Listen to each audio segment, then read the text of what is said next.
এই light off করে দিই।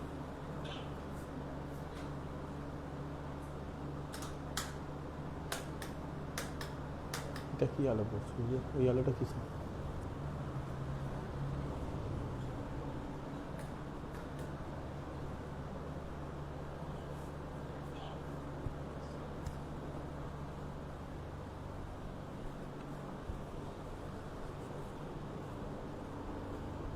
Good afternoon. হ্যাঁ, এই মাসে আবার একটা আমি ছোট্ট একটা অনলাইন ডেমো নিয়ে চলে এসেছি। আজ আমি বোর্ডে কিছু লিখিনি, আবার কিছু লিখিনি, কিন্তু জাস্ট আমি সাবজেক্টটা লিখেছি যেটা আমাদের স্টুডেন্টদের আজকে কভার করব, সেটা হচ্ছে টেন্স অ্যান্ড ভয়েস চেঞ্জ। এখানে আমি কিছু লিখিনি, আমি একটা জাস্ট একটা পেপার নিয়েছি, হাতের মধ্যে পেপার নিয়ে এসেছি। এই পেপারটা দিয়েই আমি অ্যাকচুয়ালি জিনিসটা করাবো। তোমরা দেখতে পারবে এটা হচ্ছে দ্য হিন্দু পেপার, এটা হচ্ছে আজকের পেপার, প্রথম পেজ। আচ্ছা, এটা করার আগে আমি দুটো জিনিস বলতে চাই। সেটা দুটো বলার পর এটা শুরু করব, যে এটা ছোট্ট ডেমো ক্লাস করে তারপর সেটা অফ করে দিয়ে আমি অফলাইনে যে ক্লাসটা করছি, এখানে স্টুডেন্টরা আছে তাদেরকে আমি এটা করাবো। দুটো বিষয় যেটা আমি অনলাইনে বলতে চাই। প্রথম বিষয়টা, এখন ইউটিউব বা ফেসবুক অনেক চ্যানেল আছে যেখানে অ্যাকচুয়ালি এটা দেখানো হচ্ছে যে কোনো পরীক্ষার নোটিফিকেশান আসছে না, কোনো পরীক্ষার রেজাল্ট বেরোচ্ছে না, কবে পরীক্ষা আসবে তার ক্যালেন্ডার বেরোচ্ছে না। এটা অনেক ইউটিউব চ্যানেল যারা এই একাডেমিক বা চাকরি পরীক্ষা নিয়ে আলোচনা করে বা পড়ায় বা এসব কিছু করে, তা সেখানে কমেন্টগুলো আমি দেখেছি, যেগুলো কমেন্টগুলো আমি লক্ষ্য করেছি, তাতে অনেক কিছু বলা হয়েছে যে আর পড়া হবে না, আর হবে না, এই সরকার ওই সরকার সমান। মানে অনেক সময় অ্যাকচুয়ালি মেইন যেটা জিনিস যে পড়াশোনা, সেইটা বাদ দিয়ে পলিটিক্যাল কমেন্টও চলে আসছে, গালাগাল চলে আসছে, কেউ সমর্থন করছে কথাকে, কেউ সাপোর্ট করছে, কেউ করছে না।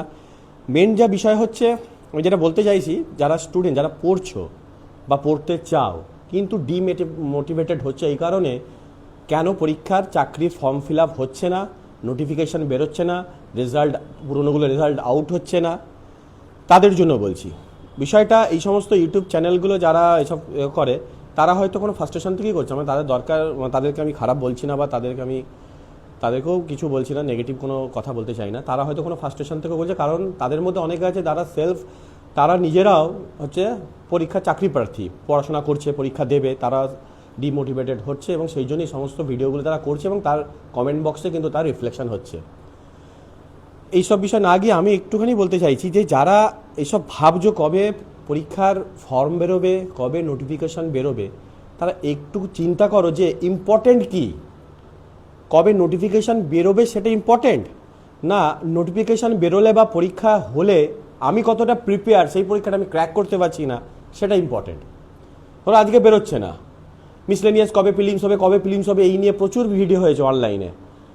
দাদা কবে মিসলেনিয়াস ফিলিমস হবে, কবে হবে, তা হবে, অমুক হবে বলে ভিডিও করছে, অনেকে বলছে এখনও ডেট হলো না, এগুলো না, এই করে সময় নষ্ট করছে। কিন্তু যখনই একটা ডেট চারদিকে ঘোরাফেরা করছে যে 4 সেপ্টেম্বর, আমি এখানে একটা প্রশ্ন করতে চাই, 4 অক্টোবর, ভুল মাফ করবেন, আমি একটা বলতে পারি যে এই 4 অক্টোবর সত্যি যদি পরীক্ষাটা হয়, পিএসসি তো এখনও কিছু বলেনি, এটা উড়ো খবর, যদি হয় 4 অক্টোবর, যারা এই যে কমেন্ট করছো বা যারা ভিডিও করছো, যারা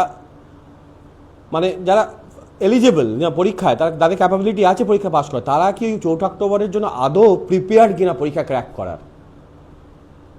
আমি বুঝতে পারছি যে কবে পরীক্ষা বেরোবে আমার কিছু জানা নেই, নেই, সেই সময়টা একটা পিরিয়ড, কিন্তু যখনই ঘোষণা হয়ে যায় সেই পিরিয়ডটা একটা পিরিয়ড। সো কবে পরীক্ষা ফর্ম বেরোবে, কবে WBCS এর 2025-এ ফর্ম বেরোবে, এইসব না ভেবে আমি তাদেরকে বলতে চাই পড়াটা করো।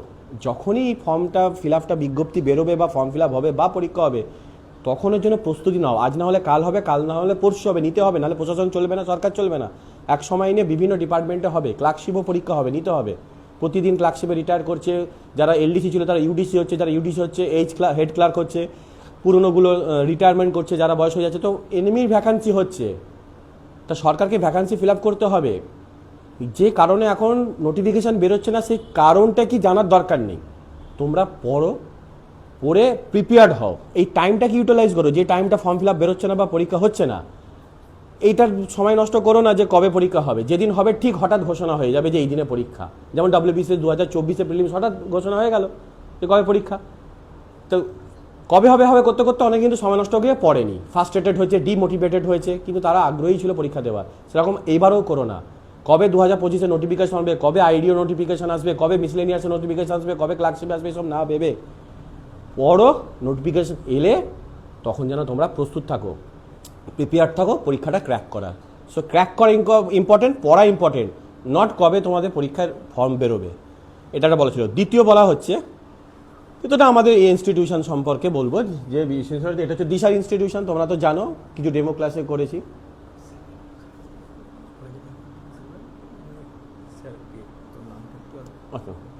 আচ্ছা, হ্যাঁ, আমার নাম হচ্ছে চন্দন সেন, যেটা আমি আপাতত এখনও কখনোই আমার ইন্ট্রোডাকশান দিইনি। চন্দন সেন, আমি একটা সরকারি চাকরি করি, অলরেডি করি, কিন্তু আমি পড়াশোনাও করছি, এখনও পড়ার জন্য, আমি চাকরির জন্য পড়ছি। আচ্ছা, আমি দিশারিতে ইংলিশ ক্লাস করাই। ইংলিশ বলতে English not in the sense of academic মানে নলেজ, পরীক্ষায় কীভাবে ক্র্যাক করতে হয় সেইটাই আমি এখানে পড়াই। ঠিক আছে, আর বেশি কিছু তো পড়াচ্ছি। আমি ডেমো ক্লাসে তোমার দেখেছো কীভাবে পড়াই, আমিও দিয়েছি। বিষয়টা বক্তব্য হলো, আমি দিশারি ইনস্টিটিউশনের সাথে যুক্ত আছি। আর হ্যাঁ, আমি ফাউন্ডেশন মেম্বারও বটে। এর আগে দিশারি অনেক পুরনো অ্যাকচুয়ালি, ঠিক আছে, মাঝখানে স্থানান্তর হয়েছে। দিশারি অনেক পুরনো, আগেও করাতাম, মাঝখানে অনেকটা সময় পাইনি, কাজের চাপে পাইনি বলে মাঝখানে আমি ডিটাচ ছিলাম। আবার কিছু মাস হলো আবার করছি। দিশারির কম্পিটিটিভ এক্সাম, এটা আমি আগেও বলেছি, এখানে WBCS মেন ফোকাস করা হয়, তার সাথে সাথে কম্বাইন্ডও হয়। তোমরা সকলেই জানো WBCS যে হিউজ সিলেবাস, হোলসাম একটা সিলেবাস নিয়ে হয়, যেখানে অনেক সব কিছুই ইন্টিগ্রেট করে নেয়। সো মেনলি WBCS নিয়ে অফলাইন অনলাইন দুটো ক্লাসই করানো হয়। তার সাথে সাথে বাকি আদার্স যে পরীক্ষাগুলো আছে, রাজ্য সরকারের মিসলেনিয়াস, ক্লার্কশিপ, আইডিও, এইগুলো কভার করা হয়, যেটাকে কম্বাইন্ড বলা হয়। আর ন্যাশনাল লেভেলে যেগুলো আছে, যেগুলো SSC, CGL, higher secondary level, MTS, NTPC, এগুলো অফলাইন অনলাইন দুটোই ক্লাস করা হয়। আর এখানে মক টেস্টও হয়, সব কিছুই হয়, ক্লাস টেস্ট, মক টেস্ট দুটোই হয়। আর এখানে নাম্বার আছে, ঠিক আছে, কম্বাইন্ড কোর্স পড়ানো হয়, তোমরা দেখেছো, ফুড SI সবই আছে। হ্যাঁ, এবার যেটা বলবো, এটা তো তোমরা জানো রেগুলার আমরা করি, ক্লাস হয়। আমাদের যিনি আছেন আরেকজন ফাউন্ডেশন মেম্বার বা এখানকার যে মেন, তিনিও দেখবেন, তারা ওনার দেখবে ভিডিও আছে, তারা বিভিন্ন মক টেস্ট ক্লাস করে। আচ্ছা, যেটা আরেকটা বিষয় নতুন যেটা আমরা করতে চলেছি, যারা একটা নতুন ব্যাচ শুরু করতে চলেছি, সপ্তাহে একদিন হবে সেই ব্যাচটা শুধুমাত্র তাদের জন্যই। এরকম একই সিলেবাস, সেই WBCS এ মেন, তারপরে কম্বাইন্ডের উপর ফোকাস করা হয়। কিন্তু বিষয়টা হচ্ছে একটু আলাদা। এটা হচ্ছে যারা শুধু আর্থিকভাবে পিছিয়ে পড়া স্টুডেন্ট, যারা রিয়েলি তারা মানে পড়তে চায় বা পড়তে চায় কিন্তু আর্থিকভাবে একটু দুর্বল, তাদের জন্য এইটা হবে, এই ক্লাসটা শুরু হবে। এটার অ্যাডমিশন ফিস হচ্ছে মাত্র 1000 টাকা, আর মান্থলি 500 টাকা করে, ঠিক আছে। সবই পড়ানো হবে, পুরো হোল সিলেবাস কভার করা হবে, ঠিক আছে। WBCS main focus graduate level, এইটাতেই সব হবে। এবং এর সাথে মক টেস্টও এর সাথে included, online mock test, offline mock test সবই, ক্লাস টেস্ট সবই ইনক্লুডেড আছে, নোটস ইনক্লুডেড আছে, বসে পড়ানো মানে ক্লাসে বসে পড়ানো ইনক্লুডেড আছে, সবই আছে। মাসে 500 টাকা, আর অ্যাডমিশন ফিস হচ্ছে একবারই দিতে হবে, সেটা হচ্ছে 1000 টাকা। এই দুটো বিষয় ছিল। এবার আমি চলে আসি আজকের যে পড়ার, যেটা আমি অনলাইন ক্লাস করতে চাই। একটুখানি আমি এটা করব, যেটা হচ্ছে ডেমোটা দেব, সেটা হচ্ছে টেন্স অ্যান্ড ভয়েস চেঞ্জ।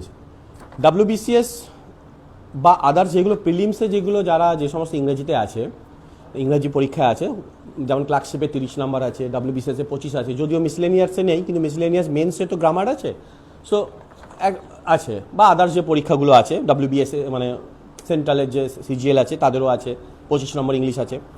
তো ভয়েস চেঞ্জ এটা খুব কমন, এবং সকলেই প্রায় এটা প্র্যাকটিস করে বা প্রিপেয়ার্ড হয়ে থাকে, ভয়েস চেঞ্জ আসবে এবং আমরা করব। এবার যারা নতুন বা যারা একটু মানে টাফ লাগে, তাদের ক্ষেত্রে আমি এই ক্লাসটা নেওয়ার জন্য করেছি। আমি কিন্তু এখানে কোনো টেন্সও কিছু লিখিনি বা কোনো ভয়েস চেঞ্জের উদাহরণও দিইনি। আমি প্রথমে এটা শুরু করছি একটা পেপার কাটিং দিয়ে। আগেও দেখালাম, এটা দ্য হিন্দু পেপার, ঠিক আছে, দ্য হিন্দু পেপার। এটা আজকের পেপার, আজকে মানে আজকে হচ্ছে 22 তারিখ, 22শে আগস্ট, ঠিক আছে, 22 তারিখের এটা দ্য হিন্দু ফ্রন্ট পেজ। আমি একটা এখানে একটা রিপোর্ট তুলে নিয়েছি। রিপোর্টটা তুলে নিয়েছি এর কারণে যে অ্যাকচুয়ালি ভয়েস চেঞ্জ কি, আর ভয়েস চেঞ্জ পরীক্ষায় এমসিকিউ কী করে অ্যান্সার করবো সেটা একটা ব্যাপার আছে, কিন্তু যখন আমরা মেন্সে রাইটিং করতে যাই, WBCS বা আদার্স যেখানে ডেসক্রিপটিভ রাইটিং আছে বা এমনি লেখার পরীক্ষা আছে, সেইখানে কিন্তু আমাদের কিন্তু একটু সমস্যা হয় কীভাবে আমরা সেন্টেন্স তৈরি করব। কারণ ভয়েস চেঞ্জ শুধুমাত্র এমসিকিউতে পরে তা নয়, ভয়েস চেঞ্জ কিন্তু এটা কিন্তু আমাদের রাইটিং স্কিলে দরকার লাগে। ঠিক আছে, শুধু কয়েকটা ভয়েস চেঞ্জ শিখে নিলাম যেগুলো খুব পাতি বা কমন, যেগুলো পরীক্ষায় পড়ে আবার শেখায়ও বেশিরভাগ জায়গায়, কিন্তু আমরা মূল যে বিষয়টা বুঝতে পারি না যে অ্যাকচুয়ালি যখন আমরা সেন্টেন্স লিখতে যাব আমরা কিভাবে এই ভয়েস চেঞ্জকে আমরা ব্যবহার করব আমাদের রাইটিং স্কিলে। ঠিক আছে, দেখো আমি তোমাদের গ্রুপে এই সফট কপিটা পাঠিয়েছি, সবাই ফোনটা ওপেন করো, গ্রুপে পাঠিয়েছি, ফোনটা ওপেন করে প্রথম পেজটা দা হিন্দু দেখো আমি পাঠিয়েছি, একটু আগেই পাঠিয়েছি, তোমরা তখন প্র্যাকটিস করছিলাম। এটা যে ছোট্ট মক টেস্ট নিয়েছিলাম লাস্ট ক্লাসে যে আমরা করেছিলাম, তার একটা মক টেস্ট নিয়েছিলাম 25 নম্বরে ইংলিশের। ঠিক আছে, আচ্ছা তোমরা একটু ওপেন করবে, আমি একটা লাইন পড়বো। ঠিক আছে, এটা একটা খবর রিপোর্ট। ঠিক আছে, রিপোর্টটার উপর গুরুত্ব নয়, আমরা এর ল্যাঙ্গুয়েজটা গুরুত্ব নেব, মানে গ্রামাটিক্যাল ব্যাপারটা গুরুত্ব দেবো। খুলেছো সবাই? খুলেছো এভরিওয়ান? মৌমিতা সরি, খুলেছ লাস্টে শেষে? ও গ্রুপে আছে তো? হ্যাঁ দেখো খুলেছ, মোটামুটি যে খুলেছ, যে ঘটনাটা হচ্ছে সিজেপি মানে cockroach Janata party team attacked during attempt to inspect school. ঠিক আছে, CJP team attacked during attempt to inspect school. এটা একটা ঘটনা ঘটেছিল, সেই ঘটনাটা, আমার বিষয়টা এটা নিয়ে নয়, রিপোর্টটা নিয়ে নয়, আমার যে বিষয়টা হচ্ছে, দেখো আমি প্রথম লাইনটা পড়ছি, সবাই একটু মন দিয়ে শোনো। প্রথম লাইনটা এইটা খুব ছোট, আমি দেখতে অসুবিধা হচ্ছে, তাও আমি দেখছি। দেখো, a team of Cockroach Janata Party activists was allegedly assaulted and chased out of Rampura Kanwarpura village near Jaipur on Friday when it attempted to inspect a government school as part of the organization School Thik Karo campaign. So this is a long sentence, কিন্তু এই long sentence থেকে আমরা যেটা নেব, দেখো এইখানটা তোমাদের থেকে আমি জানতে চাইবো পরে, আমি একটা বলে দিচ্ছি। দেখো এই সেন্টেন্সটা লক্ষ্য করলে দেখা যাবে যে এই সেন্টেন্সটা অ্যাকচুয়ালি একটা কমপ্লেক্স সেন্টেন্স। দুটো ক্লজ আছে, দুটো ক্লজে দুটো আলাদা ভার্ব আছে, দুটো ভার্বের দেখো দুটো ভয়েস আলাদা নেওয়া হয়েছে। ভয়েস মানে অ্যাক্টিভ প্যাসিভ ভয়েস, তোমরা সকলেই জানো, এটা নতুন করে বলাবার দরকার নেই। দুটো ভয়েস নেওয়া হয়েছে। আবার আমি সেন্টেন্সটা পড়ছি, দেখো a team of Cockroach Janata Party activists was allegedly assaulted and chased out of Rampura Kanwarpura village near Jaipur on Friday when it attempted to inspect a government school as part of organization School Thik Karo campaign. তাহলে এখানে দেখবে দুটো clause আছে, সেই ক্লজটা যুক্ত হচ্ছে when দিয়ে। তাহলে তার দুটো, যখনই দুটো ক্লজ হয় তার দুটো প্রিন্সিপাল ভার্ব আছে। ঠিক আছে, সেই প্রিন্সিপাল ভার্ব দেখো, সেই প্রিন্সিপাল ভার্বে তাহলে দুটো টেন্স ব্যবহার করা হয়েছে, যেহেতু ভার্ব তো টেন্স হিসাবে ব্যবহার হয়। সেই টেন্স দুটোতে দেখো এবার দুটো ভার্ব, যে ভয়েসটাকে তোমাকে দুটোকে ভাগ করতে হবে। একটা ভয়েস হচ্ছে তোমার a team of Cockroach Janata Party activist was allegedly assaulted and chased out of Rampura Kanwarpura village near Jaipur on Friday, এইটা একটা পুরো ভয়েস আছে। আরেকটা আছে when it attempted to inspect a government school as part of the organisation school ঠিক কারো campaign. দুটো ভয়েসে দেখো দু ধরনের ভয়েস ব্যবহার করা হয়েছে। প্রথমটা আমি বলেই দিচ্ছি, প্রথমটা আছে প্যাসিভ ভয়েস, দ্বিতীয়টা আছে অ্যাক্টিভ ভয়েস। সো যিনি রাইটার মানে যিনি রিপোর্টার, তিনি কিন্তু এই গোটা লাইনটা বোঝাবার জন্য দুটো ভয়েস ব্যবহার করেছে আলাদা আলাদা, দুটো ক্লজে। প্রথমটা ব্যবহার করেছে প্যাসিভ ভয়েস, দ্বিতীয়টা ব্যবহার করেছে অ্যাক্টিভ ভয়েস। সো আমার এখানেই কথা যে তোমরা যদি একটা কোনো রিপোর্ট লিখতে যাও, তোমরা লিখছো, ধরো পরীক্ষা লিখছো বা প্র্যাকটিস করছো বা নিজের জন্য লিখছো, বাংলায় হোক ইংলিশে হোক, যেহেতু ইংলিশ ক্লাস ইংলিশেই বলছি, তোমাদেরও তখন বুঝতে হবে যে আমার সেন্টেন্স ফরম্যাট করতে গেলে আমাকেও ভয়েস ইউজ করতে হবে, in which voice I should write a sentence, তাই তো? So either you choose active voice or passive voice. তাহলে আমরা কখন অ্যাক্টিভ ভয়েস চুজ করবো, কখন প্যাসিভ ভয়েস চুজ করবো? কারণ আমরা সেন্টেন্স লিখতে গিয়ে সাধারণত সাবজেক্ট প্লাস ভার্ব প্লাস অবজেক্টটাকে বুঝি, এইটাকে মাথায় রাখি, টেন্সটা মাথায় রাখি, ভয়েসটা মাথায় রাখি, কিন্তু কোন ভয়েসটা চুজ করবো সেটা মাথায় রাখতে না পেরে আমরা উল্টোপাল্টা কিন্তু ভয়েস ব্যবহার করি, যে কারণে সেন্টেন্স ভুল হয়। ঠিক আছে, রিসেন্টলি আমি একটা খাতা দেখতে গিয়ে আমি দেখলাম একটা জায়গায় যে লাইনসের লিখছে ঠিক, মানে লেখার চেষ্টা করছে ঠিক, ওয়ার্ডও চুজ করেছে ঠিক, কিন্তু তার ভয়েস ঠিক নেই, ভয়েসটা ভুল হচ্ছে, কারণ সে আইডেন্টিফাই করতে পারছে না যে এই সেন্টেন্সটা লিখতে গেলে একটা আমাকে কোন ভয়েসে নেব। মানে প্রত্যেকটা সেন্টেন্সই কিন্তু টেন্সের মতো ভয়েস থাকবেই, ভয়েস ছাড়া কিন্তু সেন্টেন্স হয় না। Either it is in active voice or in passive voice. ইনি যেটা লিখেছেন যে প্রথমটা প্যাসিভ ভয়েসে, ঠিক আছে। এইবার কেন তিনি প্রথমটা প্যাসিভ ভয়েস লিখেছেন, দেখো তুমি এক সেন্টেন্স লিখতে গিয়ে ভয়েস তখনই চুজ করবে, ভয়েস মানে কি হয় হচ্ছে কি অক্সিলারি প্লাস V3 আর না প্লাস এই বাই প্লাস, যেটা আমরা কমন জানি সাবজেক্ট, সবাই জানি সাবজেক্ট, আর না হলে সাবজেক্ট প্লাস ভার, সে ভাটা V2 হতে পারে, V1 হতে পারে, ঠিক আছে, V3 হবে না, হয় না, তাহলে এই দুটো তো হয়। এইবার এই দুটো কখন আমরা নেব, কিভাবে আমরা সেন্টেন্সটি ইউটিলাইজ মানে ব্যবহার করব যেই ভয়েসটা, সেটা আমরা বুঝতে পারি না অনেকেই। পরীক্ষায় অপশান দিলে হয়তো চিনে যাই যে এই অপশান আছে, অ্যাক্টিভ আছে, প্যাসিভে করতে পারি, এটা সিম্পল। ভয়েসে দেখবে বেশিরভাগ স্টুডেন্টই কিন্তু স্কোর করে, পরীক্ষায় খুব টাফ ভয়েস দেয় না, দু একটা বাদ দিয়ে। ভয়েসে বেশিরভাগই খুব পপুলার একটা টপিক যেটা ছাত্ররা করতে চায়, ভয়েস চেঞ্জ। সমস্যাটা হয়ে যায় যখন মেন্সে গিয়ে যখন রাইটিং স্কিল যায়, তখন সেই ভয়েসের ইউটিলাইজেশনটা ভুল হয়, ইউজটা ভুল হয়। তাহলে আমরা কখন প্যাসিভ ভয়েস চুজ করবো একটা সেন্টেন্স লিখতে গিয়ে, আর কখন আমরা অ্যাক্টিভ ভয়েস চুজ করবো একটা সেন্টেন্স লিখতে গিয়ে। যেমন এর বাংলাটা আমি বলছি, দেখো বাংলাটা বলে বুঝতে পারবে। বাংলাটা ছিল একদল ককরোচ জনতা পার্টির একটা টিম একটা এই ভিলেজটায় একটা স্কুল ইন্সপেক্ট করতে গেছিলো বা পরিদর্শনে গিয়েছিল। তাদের এই কর্মসূচি কি স্কুল ঠিক করো কর্মসূচির অনুযায়ী তারা একটা স্কুলে গিয়ে ইন্সপেক্ট করতে গিয়েছিল, সেখানে তারা অ্যাসল্টেড হয়েছে বা তাদেরকে অত্যাচার করা হয়েছে, মারধর করা হয়েছে।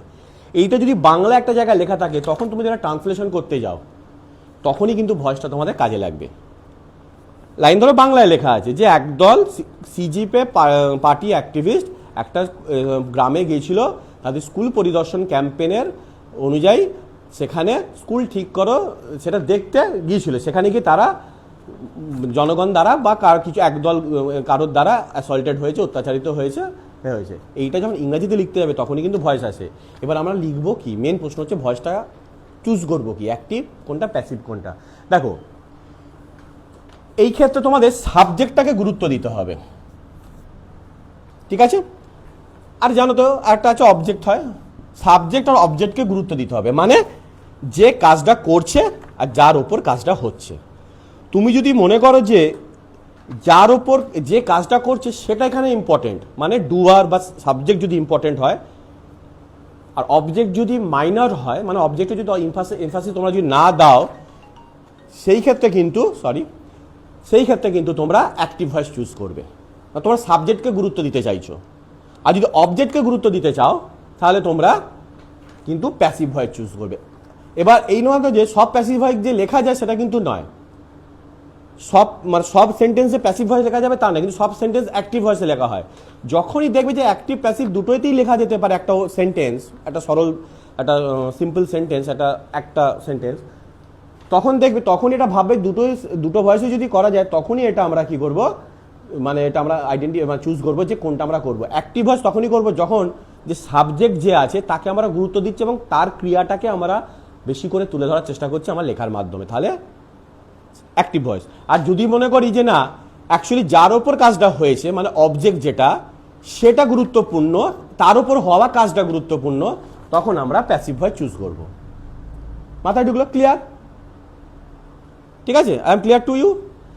তাহলে আবার বলে দিচ্ছি, রিপিট করছি, যখন আমরা অবজেক্ট মানে যার ওপর কাজটা হয়েছে সেটাকে আমরা তুলে ধরার জন্য গুরুত্ব দিচ্ছি, আমি উদাহরণ দিয়ে বলে দিচ্ছি কিভাবে বুঝবে এটা, তখন আমরা প্যাসিভ ভয়েসে চুজ করব।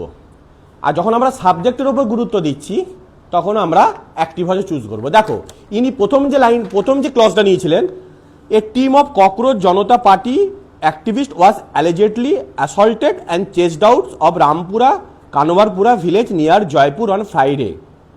তার মানে এইখানে অ্যাকচুয়ালি যার ওপর কাজটা, মানে যারা অ্যাসল্টেড হয়েছে তাদেরকেও বর্ণনা করতে চেয়েছে, যে করেছে তাদেরকে বর্ণনা করতে চায়নি। তার মানে যারা করেছে তারা তো subject, they are the doers, ঠিক আছে। বাট এখানে ডুয়ার্সরা ইম্পর্টেন্ট নয়, এখানে ইম্পর্টেন্ট হচ্ছে যাদের ওপর কাজটা হয়েছে, the objects on home this attack was actually inflicted, তার উপর দিয়েছে মানে অবজেক্টে, ওই অবজেক্টের ওপর বা তার উপর যে হয়েছে যে কাজটা তাকে গুরুত্ব দেওয়ার জন্য উনি ওটা প্যাসিভ ভয়েসে করেছে। এখানে যে করেছে তার কিন্তু উল্লেখও করেনি, এই ক্লজটাতে উল্লেখও করেনি যাদের ওপর হয়েছে তাদের ওপর। কিন্তু পরেরটা দেখো, হোয়েন ইট অ্যাটেম্পটেড, ইট মানে the team of CGPA activist, এদেরকে বোঝানো হয়েছে। তো এখানে আবার টিমটা কি করতে গিয়েছিল তার উপর গুরুত্ব দিয়েছে, the team attempted to inspect a government schools. বোঝা গেল? তাহলে এখানে কি করছে, এখানে ওই যে টিমটা মানে ওই যে team of Cockroach Janata Party activist আছে তাদের কাজটাকে গুরুত্ব দিয়েছে, কারণ তারা এখানে ডুয়ার, সে ডুয়ারদের সাবজেক্টটাকে গুরুত্ব দিয়েছে, তারা কি কাজটা করেছে, ওই জন্য এখানে এটা অ্যাক্টিভ ভয়েস করেছে। বুঝতে পারলে তো? তাহলে প্রথম যে ক্লজটা আছে এখানে একটা ক্লজ যদি একটা সেন্টেন্স ধরে নাও, প্রথম যে ক্লজটা আছে সেখানে অবজেক্টটাকে গুরুত্ব দিয়েছে, আর অবজেক্টের উপর যে কাজটা হয়েছে সেটাকে গুরুত্ব দিয়েছে, ওই জন্য প্যাসিভ ভয়েস নিয়েছে। আর দ্বিতীয় ক্লজটাতে যেখানে ওই যারা ডুয়ার অ্যাকচুয়ালি যারা কাজটা করছে, ইন্সপেক্ট করছে, অ্যাটেম্পটেড করেছে, সেটা হচ্ছে সাবজেক্টকে গুরুত্ব দিয়েছে, তাই এটা অ্যাক্টিভ ভয়েসে করেছে। আর একটা উত্তর দিয়ে আর একটা উদাহরণে আমরা চলে যাচ্ছি। দেখো, the vehicles of the team members were damaged and women supporters were allegedly roughed up. ঠিক আছে, দেখো দ্বিতীয় লাইনটা তো তাই, কাজটা অ্যাকচুয়ালি কি হয়েছে, ড্যামেজ করা হয়েছে। এবার আমরা অবজেক্ট কে ড্যামেজ করেছে এখানে কিন্তু দেয়নি, কিন্তু কার উপর কাকে ড্যামেজ করা হয়েছে দেখো ভেহিকলস। তার মানে এখানে সেই এগেন তারা যার ওপর মানে অবজেক্টকে গুরুত্ব দিয়েছে, যার ওপর কাজটা করা হয়েছে তাকে গুরুত্ব দিয়েছে বলে এটাও দেখো প্যাসিভে নিয়েছে। দেখো, দ্য ভেহিকল অফ টিম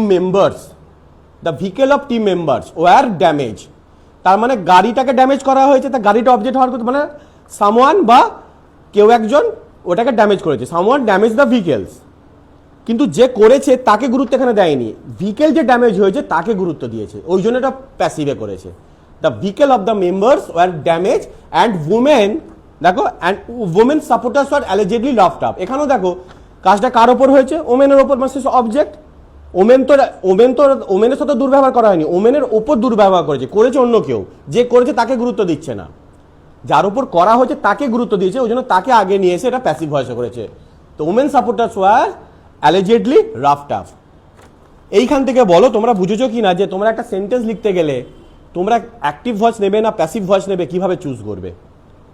এইটা কিন্তু এই জন্যই আমি এটা আজকে এই সাবজেক্টটা চুজ করেছি। যারা ট্রান্সলেশন করতে যাচ্ছ বা রিপোর্ট লিখতে যাচ্ছ তারা কিন্তু রেগুলারলি মানে খুব মাইনর ভুল করছো এইটুকুতেই, যেটা তোমরা অ্যাক্টিভ ভয়েসে করতে চাইছো না প্যাসিভ ভয়েসে করতে তোমরা বুঝতে পারছো না, যেটা প্যাসিভ ভয়েসে করা তোমরা অ্যাক্টিভ ভয়েসে করে দিচ্ছ, বা অনেকেই করে যারা লিখেছে। আমরা দেখেছি, আমি অনলাইনে অনেক দেখেছি বা আমাদের আশেপাশেও দেখেছি, বা আমি যখন ক্লাসে টিউশন পড়াতাম, মানে ক্লাসের চাকরির জন্য নয়, তখনও দেখেছি ছাত্রছাত্রীরা এই ভুল করতো যে তারা অ্যাকচুয়ালি ট্রান্সলেশন করতে গিয়ে, মানে translation means not Bengali to English, মানে রিপোর্ট লিখতে গিয়ে বা রাইটিং করতে গিয়ে তারা এই ভুলটাই করছে যে একটা সেন্টেন্স তারা বুঝতে পারছে বাংলায়, তারা ইংরেজিতে লিখতে যাচ্ছে, চেষ্টাও করছে, কিন্তু সেন্টেন্সটা ঠিক তারা সাজাতে পারছে না, ভয়েসের ক্ষেত্রে ভুল হচ্ছে। টেন্সও ঠিক করছে, কিন্তু সাবজেক্টকে আগে রাখবে, সাবজেক্ট প্লাস ভার্ব করবে না, প্লাস অবজেক্ট করবে না, অবজেক্ট প্লাস মানে object plus auxiliary plus VT plus by plus subject করবে, বুঝতে পারছে না। কিন্তু অপশানে যখন দিচ্ছে তখন তোমাকে একটা লাইন দিয়ে দিচ্ছে, সেটাকে ভয়েস চেঞ্জ করতে বলছে, সেটা করতে পারছে, মানে অ্যাক্টিভে দিলে প্যাসিভে করতে পারছে, প্যাসিভে দিলে অ্যাক্টিভে করতে পারছে। কিন্তু নিজে যখন করতে হচ্ছে যে আমি একটা সেন্টেন্সকে যখন ট্রান্সলেট করবো ইংরাজিতে, বা একটা যখন আমি লাইন লিখব ইংরাজিতে, তখন কিন্তু আমি চুজ করতে পারছি না যে which voice I should choose in the sentence. এইটাকে আমি দূর করার জন্য আজকে ভয়েস চেঞ্জের এই পার্টটা নিয়েছি যে কিভাবে করবে। দেখো আমি যদি আর একটা লাইন পড়ি,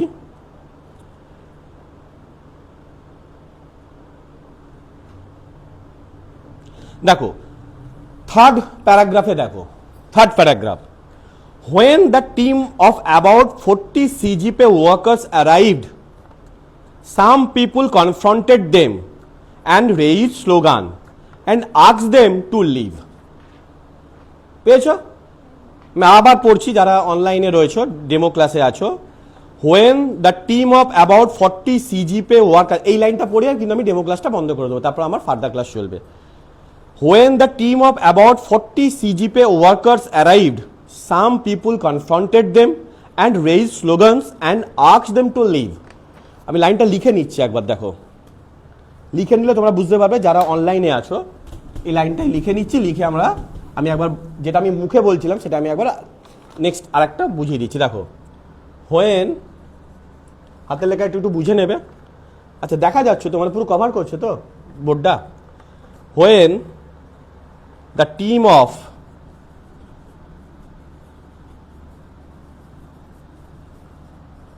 লেজিবল হচ্ছে তো লেখাটা, team of about 40 CJP Cockroach Janata Party, self declared Janata Party হয়েছে। ওয়ার্কার্স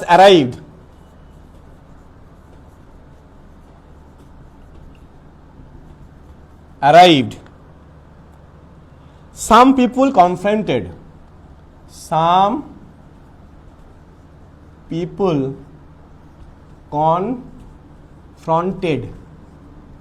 confronted মানে হচ্ছে মানে মানে ঝগড়াঝাটি করতে গিয়ে মুখোমুখি কারো ফেস টু ফেস হওয়া, গন্ডগোল করবে, ঝগড়াঝাটি করবে বা বিরোধিতা করবে। অ্যাকচুয়ালি সেরকম মুখোমুখি হতে গেলে তাকে কনফ্রন্ট বলা হয়, ঠিক আছে। কনফ্রন্টেড দেম, তাদের সাথে মুখোমুখি হলো। অ্যান্ড রেইজ স্লোগান, আমি একটু আগে বলছিলাম না অ্যাপ্রোপ্রিয়েট ভার্ব, তাই তো। দেখো, স্লোগানকে রেইজ করা হয়, মনে আছে, মেড এ মিস্টেক বলেছিলাম, স্লোগানকে রেইজ করা হয়। Raise slogans and asked them, খুব বড় একটা সেন্টেন্স, ঠিক আছে। Asked them to leave,